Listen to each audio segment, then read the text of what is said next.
Dizem que a verdade vai te salvar, mas para vigaristas e bandidos, a verdade é o pior inimigo, deixando-os presos atrás das grades ou envergonhados pela sociedade. Hoje vamos discutir uma coleção de fraudadores que acidentalmente se expuseram, revelando suas próprias mentiras, crimes e golpes.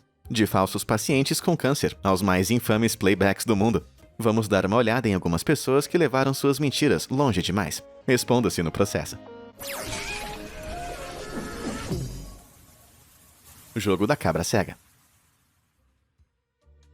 Em 2008, um homem chamado John Caltabiano, da cidade de Catskill, Nova York, decidiu jogar um jogo muito literal de cabra cega.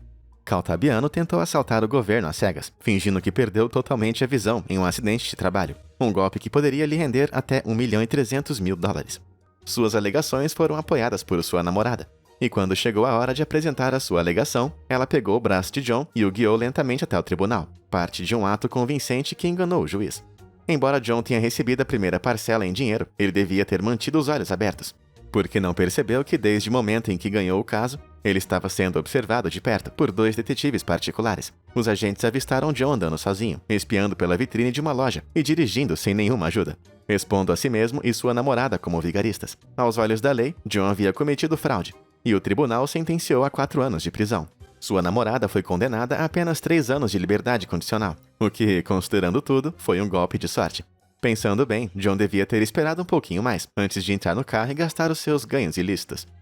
Acho que o karma nunca erra, mas o John com certeza erra.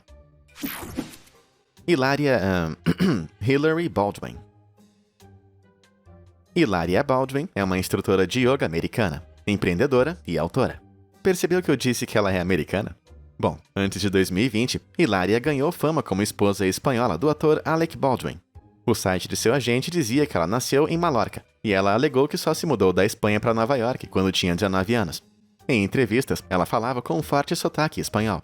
E num segmento de culinária no Today Show, Hilaria até parecia esquecer a palavra inglesa para pepino. No entanto, os jornalistas começaram a investigar o seu passado. Hilaria insinuou fortemente que sua família era espanhola, mas acabou que seus pais eram bem americanos e haviam sido entrevistados anteriormente. Eles registraram que a família só se mudou para a Espanha em 2011, quando Hilaria tinha 27 anos, e explicaram que sua família não tem um pingo de sangue latino. Os antigos colegas de escola de Hilaria logo também contaram a história, revelando que o verdadeiro nome de Hilaria é Hilary, e ela nasceu e foi criada em Boston, não em Barcelona. Em dezembro de 2020, Hilary finalmente admitiu sua falta de herança espanhola no Instagram, mas também complicou um pouco mais, descrevendo-se como culturalmente fluida, tentando justificar as suas ações, falando sobre o profundo amor de sua família pela Espanha e sua cultura. Na minha opinião, Hilary e cultura espanhola só têm uma coisa em comum: um monte de olé. Heydrich estraga tudo. A década de 1980 foi uma época estranha por várias razões, com uma delas sendo a popularidade de James Heydrich. Ele era um vidente autoproclamado que subia ao palco de pijama místico, folheando as páginas dos livros com a mente. O público que usava neon nos anos 80 acreditava bastante nisso, até que James Heydrich foi desafiado por James Randi, um mágico que fez carreira expondo falsos médiums. Randi ofereceu a Heydrich $10.000 para provar que seus poderes eram de verdade em um episódio de That's My Line, e Heydrich, faminto por dinheiro, vestiu seu roupão, penteou seu cabelo tigelinha e enfrentou o desafio. Randi colocou pedaços de espuma ao redor do livro para saber se Heydrich estava soprando para virar as páginas. E esse aqui foi o resultado. Caramba, Heydrich mais tarde afirmou que não poderia fazer o truque, pois as espumas e as luzes no estúdio estavam causando interferência elétrica. Mas ficou claro que as espumas estavam simplesmente interferindo em sua capacidade de mentir. Toda aquela conversa sobre poderes psíquicos, mas ele não podia prever a sua própria humilhação do jeito mais público possível. Roubo na rodovia. Se Hollywood me ensinou alguma coisa, é que assaltos a bancos exigem uma equipe desorganizada de criminosos, 3 ou 4 reviravoltas confusas e um ex-presidiário cansado, que está voltando para uma última missão. Mas acontece que os assaltos nem sempre exigem tanto planejamento. Em 2021, as portas de um caminhão blindado falharam em San Diego, abrindo e deixando um rastro de dinheiro espalhado pela rodovia. Quando os motoristas se depararam com a cena, a maioria parou, aproveitando imediatamente a oportunidade de sair de seus carros e encher os bolsos. Demi Bagby enviou vídeos da cena para o TikTok, mostrando-se pegando pacotes de dinheiro e jogando eles por aí. Ela também filmou outras pessoas agachadas em suas mãos e joelhos para juntar punhados de dinheiro. Parece com o crime perfeito, mas de acordo com os policiais, Os detentores não são juridicamente vinculados. A Patrulha Rodoviária da Califórnia afirmou que essa filmagem é evidência de roubo, e o vídeo do TikTok pode resultar na prisão de várias pessoas. Bagby alegou que não levou nenhum dinheiro com ela, mas se ela embolsou 1 centavo, a sua própria conta TikTok pode atuar como testemunha principal desse caso. Bebês falsos. Becca Bechalsen é uma blogueira de sucesso que teceu uma rede mundial de mentiras. Em 2009, ela alegou estar grávida, afirmando que seu feto tinha holoprosencefalia, um distúrbio raro que provavelmente resultaria em um natimorto. Sua história se tornou viral, com simpatizantes inundando o blog de Becca para oferecer apoio. O blog foi comovente, trágico e totalmente inventado. Becca, na verdade, não estava grávida. Ela apenas inventou seu filho para ter um pouco de atenção. Mas, independente disso, Becca começou a pedir ao público mais do que pensamentos e orações, solicitando presentes e dinheiro para ajudar a sustentá-la. Os presentes chegaram, mas esse golpe tinha um prazo de validade, e conforme a marca de 9 meses se aproximava cada vez mais, Becca começou a entrar em pânico. Quando a hora chegou, ela comprou uma boneca ultra realista e postou uma foto dela, afirmando que seu bebê milagroso, April Rose, havia sobrevivido ao nascimento, apenas para falecer algumas horas depois. A maioria de seus fãs acreditou, exceto Elizabeth Russell, uma mulher que coincidentemente possuía a mesma boneca. Russell percebeu na hora que April Rose era falsa. Então ela criou seu próprio blog para expor as mentiras de Becca. Quando a verdade começou a aparecer, Becca foi forçada a confessar. Ela admitiu que ficou viciada na atenção que o blog deu a ela, e uma vez que começou a receber 100 mil visitas por semana, as mentiras ficaram fora de controle. Esse escândalo pode ter arruinado a reputação de Becca, mas para alguns outros golpistas, parecia mais uma inspiração. Em 2009, Casey e Geoffrey Lang, da Pensilvânia, copiaram Becca, enfiando um travesseiro na camisa de Casey e comprando uma boneca realista para inventar uma gravidez falsa, com a subsequente e trágica morte de seu filho falso. Os Langs então criaram uma página no GoFundMe para pagar por uma urna personalizada e plantar uma árvore em homenagem ao bebê, tentando roubar o dinheiro para si mesmos. No entanto, após uma dica de um dos amigos dos Langs, a polícia entrou em contato com hospitais e funerárias locais, descobrindo que o bebê dos Langs, na verdade, nunca existiu. Os policiais então invadiram a casa dos Langs, descobrindo na hora a boneca falsa e prendendo os pais falsos. Eles foram forçados a retribuir os simpatizantes. E quando os Langs apareceram no tribunal, acusados de roubo, tenho certeza que eles choraram como bebês de verdade. A motociclista. De manchas borradas a jantares de arrastar e soltar, muitos influenciadores gostam de exagerar a verdade, formando uma relação de trabalho bem próxima com o software de edição de fotos. E de todos esses influenciadores, a rainha dos golpes tem que ser Soya no Sorri, uma usuária do Twitter desonesta que acidentalmente expôs um grande segredo por lá. Soya é uma entusiasta de motos e criou uma conta no Twitter em 2019, acumulando rapidamente uma audiência de mais de 20 mil seguidores, enquanto postava fotos de sua impressionante coleção de motos e um punhado de selfies. Mal sabiam seus fãs que, por incrível que pareça, essa bela motociclista era na verdade um homem de 50 anos chamado Yasuo Nakajima, usando um aplicativo de troca de rosto para criar uma identidade online totalmente nova e ganhar mais seguidores no Twitter. O plano funcionou perfeitamente, até que Yasuo postou uma foto de sua moto, não percebendo que o seu rosto não editado era visível no espelho do retrovisor da moto. E assim, Yasuo foi exposto, e o homem por trás da mulher foi revelado. Então, o que você acha que veio a seguir para Yasuo? Calúnia? Vergonha? Mais ou menos. Apesar de ser exposto como falso, Yasuo continua a postar como mulher, e por incrível que pareça, o número de seguidores de Soya só aumentou. Agora ostentando mais de 36 mil seguidores dedicados, mesmo que ela tecnicamente não exista. Mas para ser justo com Yasuo, nem tudo é edição. Esse cabelo esvoaçante é todo dele, sem dúvida. E essas mechas merecem todos os seguidores que ele recebe. Mãe é a palavra. Jordan Cheyenne é uma vlogger de beleza cuja carreira ficou feia quando ela acidentalmente carregou um vídeo errado em seu canal do YouTube. Quando o cachorro da família foi diagnosticado com a doença mortal, Cheyenne fez um vídeo comovente com o seu filho de 9 anos, mãe e filha em lágrimas, enquanto descreviam a tragédia dos bancos da frente do carro de Cheyenne. Quando o vídeo chegou ao fim, Jordan se despediu e colocou a mão sobre a câmera. Mas no vídeo não editado que ela enviou por engano, ela pode ser vista removendo a mão com a câmera ainda rolando. E o que aconteceu a seguir chocou seus fãs e arruinou sua carreira. I love you guys. Bye. Come here. Come closer for the video. Come closer. Come closer. Come closer. Put your head right here. Come closer. Closer down. Put your head down here. Act like you're crying. Really quick. I am crying. Put your hand like this. But let them see your mouth. Let them see your mouth. Look at me. Look at me. I'm actually crying. I know. Look at me. Look at me. Look at the camera. Look at the camera. O mundo assistiu quando Cheyenne forçou seu filho chorando a posar para a câmera, só para criar uma thumbnail que daria ao vídeo algumas visualizações a mais no YouTube.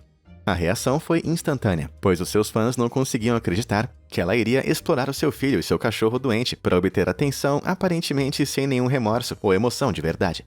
Cheyenne pediu desculpas, mas a sua reputação foi arruinada, e ela acabou deletando seu canal e se afastando das redes sociais. Espero que agora ela se preocupe mais com o seu filho do que com as opiniões de estranhos na internet. Desviando a curva. O documentário de 2018, Behind the Curve, teve como objetivo expor os membros da comunidade terraplanista, mas no final, a equipe do documentário não precisava se incomodar. Uma vez que as câmeras estavam rodando, os terraplanistas fizeram um bom trabalho ao se expor, conduzindo 2 experimentos que provaram que suas próprias teorias da conspiração estavam erradas.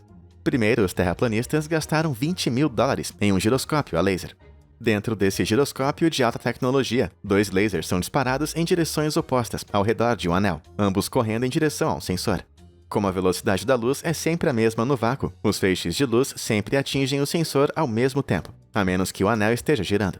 Se o giroscópio estiver girando em uma direção, o sensor vai girar em direção a um dos lasers, o que significa que esse laser vai atingir o sensor mais cedo que o outro, o que pode ser medido por uma mudança na frequência entre os 2 feixes. Isso significa que se você colocar o giroscópio em um objeto, ele pode usar essa corrida entre os lasers para medir se o objeto gira e com que rapidez ele gira. Com versões sofisticadas desses giroscópios, você pode traçar a rotação da própria Terra, que mede uma rotação de 360 graus a cada 24 horas, ou 15 graus a cada 1 hora. Os terraplanistas discordam, acreditando que a Terra é um disco plano estacionário. Então, por sua lógica, um giroscópio não deve medir nenhuma rotação. E olha só que surpresa! Depois de 1 hora, o giroscópio usado pelos terraplanistas do Behind the Curve exibiu uma rotação de 15 graus, refutando suas próprias crenças e jogando $20 mil direto pelo ralo. Por sorte, os terraplanistas admitiram seu erro, mudaram seus hábitos e se tornaram membros íntegros da comunidade científica. Brincadeirinha. Eles argumentaram que o giroscópio de $20 mil não era bom o suficiente, e as energias do céu interferiram no equipamento. Então, eles decidiram realizar um segundo experimento. Eles montaram 2 tábuas em um plano de terra totalmente nivelado e perfuraram exatamente a 5,2 metros acima do nível do mar. Um terraplanista chamado Henrique estava a 4,8 quilômetros de distância no mesmo plano de terra, acendendo uma poderosa lanterna nas tábuas. Se a terra fosse plana, então quando Henrique segurasse a luz a 5 metros acima do nível do mar, ela deveria brilhar para frente e passar pelos 2 buracos. No entanto, a Terra é realmente redonda, e ao longo de 4,8 quilômetros, a Terra vai se curvar aproximadamente 1,8 metros. Isso significa que para fazer a luz brilhar pelos buracos, Henrique teria que segurar a lanterna 1,8 metros mais alto para acomodar essa curva. Então, previsivelmente, quando Henrique segurou a lanterna a 5,2 metros, a luz não passou pelas tábuas. Até que um outro terraplanista bem relutante disse para ele levantar a lanterna bem em cima de sua cabeça e que se faça luz. Para ser justo, os terraplanistas conseguiram realizar alguns experimentos científicos bem reais, mas infelizmente para eles, a ciência fez o que faz de melhor, provar que a Mãe Terra tem belas curvas. Faixa preta agachado, fraude oculta. Tornar-se um mestre do Kung Fu exige determinação, dedicação e décadas de prática árdua, ou apenas algumas mentiras e uma faixa preta falsa. Bruce Silva é um suposto faixa preta que mostrou suas habilidades no Hawaii News Now em 2016, promovendo uma próxima apresentação de Kung Fu. Silva deveria quebrar uma fileira de blocos, supostamente feitos de concreto sólido. Mas no início do programa, o âncora de notícias Steve Uehara interferiu por acidente. These are real bricks. I mean, there's no joke. Acontece que, seja qual for o material desses tijolos, Uehara foi capaz de quebrá-los com um leve toque. E o show passou de incrível para estranho. E apesar de ter sido exposto como uma fraude, continuou com o show mesmo assim. Desculpa, Bruce, mas essa cabeçada parece bem menos impressionante agora. Belle Gibson. Belle Gibson foi a mulher mais inspiradora da Elle Magazine Austrália de 2014, superando o câncer, parada cardíaca e um tumor cerebral. Tudo isso, ela afirma, através de uma combinação de alimentos saudáveis e terapias naturais. Ela fez uma parceria com a Apple e assinou um contrato de livro com a Penguin, contando sua história inspiradora em um aplicativo móvel e livro de receitas The Whole Pantry. No entanto, descobriu-se que enquanto Gibson estava tomando batidas de kale e comendo abacate, ela estava alimentando o público com bobagem. E apenas 4 meses depois, o mundo inteiro descobriu que tudo que ela disse era uma completa mentira. Os primeiros sinais de desonestidade vieram quando Gibson começou a arrecadar fundos, pegando $300 mil de seus fãs, para doar a um conjunto específico de instituições de caridade. Infelizmente, as instituições de caridade logo revelaram que nunca receberam nenhum dinheiro, e quando Gibson começou a dirigir um carro de luxo, as pessoas somaram 2 mais 2.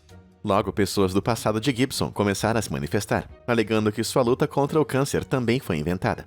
Os jornalistas seguiram essas alegações, e logo descobriram o antigo exame de seu cérebro de 2011, que juntamente com outras evidências crescentes, sugeriram fortemente que Bell nunca teve um tumor e que era totalmente saudável. Conforme a pressão aumentava, Gibson confessou e foi considerada culpada de conduta enganosa e multada em $300 mil. Gibson passou de heroína a vilã, mas para um fraudador no Reino Unido, os crimes de Bell despertaram uma ideia. Seguindo a liderança de Gibson, Tony Standen arrecadou mais de $11 mil no GoFundMe em 2015, para que ela e seu noivo pudessem ter o casamento dos sonhos antes de morrer de câncer terminal. Mas é claro que Tony não tinha câncer. Standen mentiu para sua família e amigos, raspando a cabeça e fingindo estar em estado terminal por 5 anos. Todos pensavam que Tony estava morrendo. Mas depois do casamento, ela admitiu a verdade para seus amigos próximos, pensando que podia confiar neles. Mostrando boas condutas morais, porém, seus amigos na hora compartilharam a notícia e Standen foi exposta, passando 5 meses na prisão por fraude. Standen pode ter enganado seus amigos, família e marido novo, mas eu acho que essa história teria deixado Bell muito orgulhosa. Estrelas do Flap. Por um curto período no final dos anos 80, Milli Vanilli foram um dos maiores artistas musicais do mundo. Fab Morvan e Rob Pilatus eram conhecidos por músicas cativantes e movimentos de dança incríveis, mas hoje em dia eles são famosos por fraudes, tornando-se protagonistas de um dos maiores escândalos da história da música. Em 1988, o empresário musical Frank Farian gravou uma música com um grupo de cantores americanos e a lançou sob o nome de Milli Vanilli. Enquanto Girl, You Know It's True subia nas paradas da Inglaterra, Farian descobriu 2 dançarinos de apoio, Rob e Fab, morando em Munique. Os 2 pareciam modelos, sabiam dançar e estavam desesperados por dinheiro. Em outras palavras, eles eram perfeitos para o golpe de Farian. E ele os colocou como rostos da banda, deixando eles cantando playbacks nos shows e agindo como se estivessem cantando todas as músicas. Dentro de 2 anos, Milli Vanilli teve 3 singles número 1 e um prêmio Grammy de melhor revelação. Rob e Fab tornaram-se estrelas pop mundialmente famosas, e sem cantar uma única nota. Mas conforme Milli Vanilli crescia, a verdade começou a aparecer. Em primeiro lugar, os pseudo-cantores falavam com fortes sotaques alemão e francês, enquanto os cantores de verdade por trás de Milli Vanilli cantavam as músicas como nova-iorquinos nascidos e criados. E toda vez que a dupla era entrevistada, eles lutavam para pronunciar os nomes de suas próprias músicas, levantando suspeitas dos jornalistas. Em 1989, enquanto cantava Girl You Know It's True em Connecticut, o playback acabou emperrando, repetindo os mesmos segundos várias vezes. Rob e Fab pararam de dublar, mas as suas vozes continuaram, gritando as palavras Girl You Know It's True repetidamente, expondo sua fraude para uma multidão de 80 mil fãs. Eventualmente, a culpa se tornou demais para Fab e Rob, e eles confessaram tudo em uma coletiva de imprensa pública.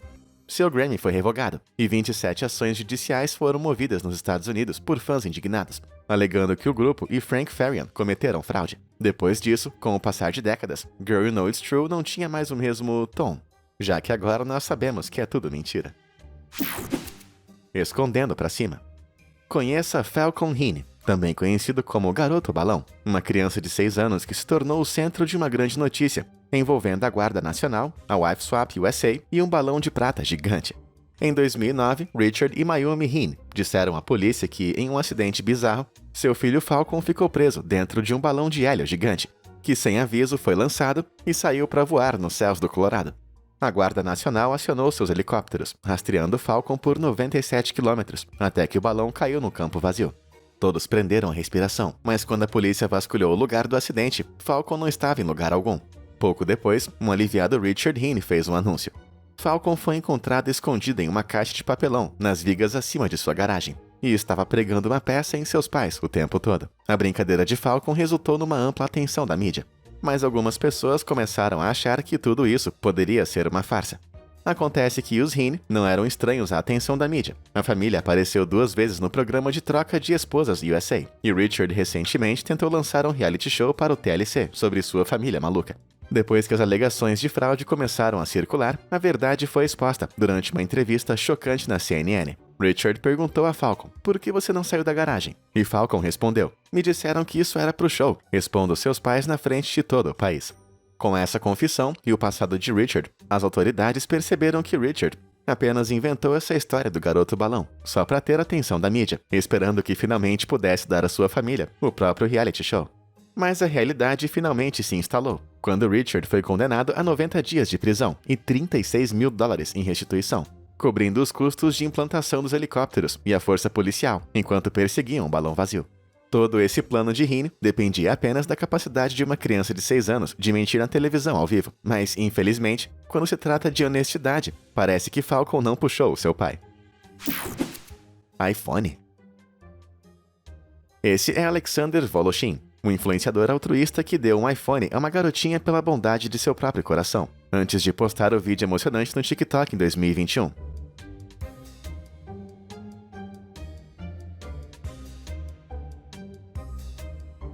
Infelizmente, a mãe da garotinha também tinha um vídeo para compartilhar, enviando um clipe dos bastidores que mostrava o que realmente aconteceu depois que Alexander terminou de filmar.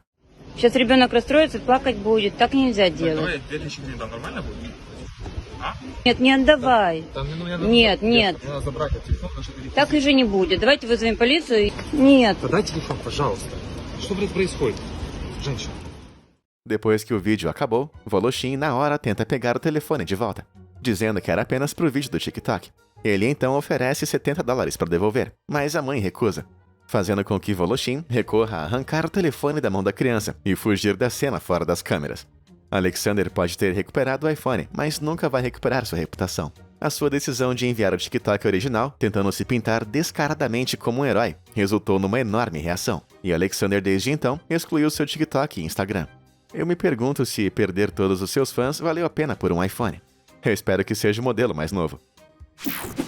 Mensagens misturadas. Mensagens confusas.